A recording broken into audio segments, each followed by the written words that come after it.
Il est venu constater, écouter et réconforter. Manuel Valls a rendu visite aux habitants sinistrés de la résidence Caricube à Saint-Denis. Il a voulu savoir ce qui est arrivé, comment on a survécu, comme on dit.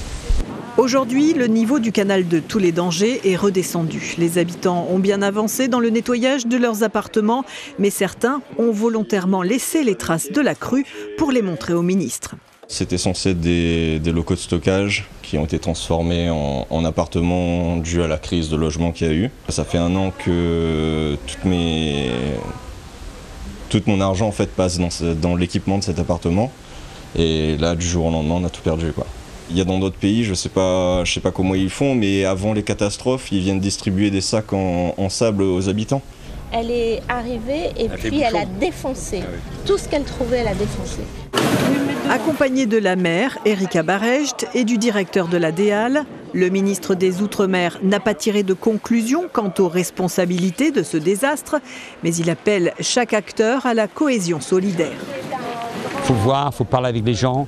Moi j'étais touché en effet par les gens qui veulent partir, hein, ceux qui sont au rez-de-chaussée. Bon, un bailleur privé qui veut faire payer le loyer alors que les gens vont partir, ça c'est pas correct.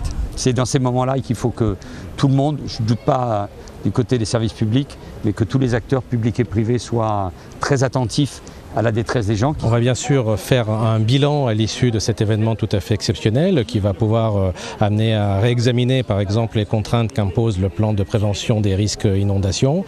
On peut aussi se poser la question de certains logements en rez-de-chaussée qui pourraient effectivement être difficiles de conserver dans ce secteur puisqu'ils ont été effectivement très fortement impactés et donc les gens sont soumis à des risques très importants. L'épreuve de cette crue aura en tout cas permis une chose, le renforcement de certaines valeurs essentielles. Ils n'avaient pas une vie de voisinage, si, on avait une vie de voisinage, mais pas trop. On se côtoyait pour certains, voilà. pour d'autres on se disait bonjour. Ouais. Et du coup ça a changé tout, ça a fait une...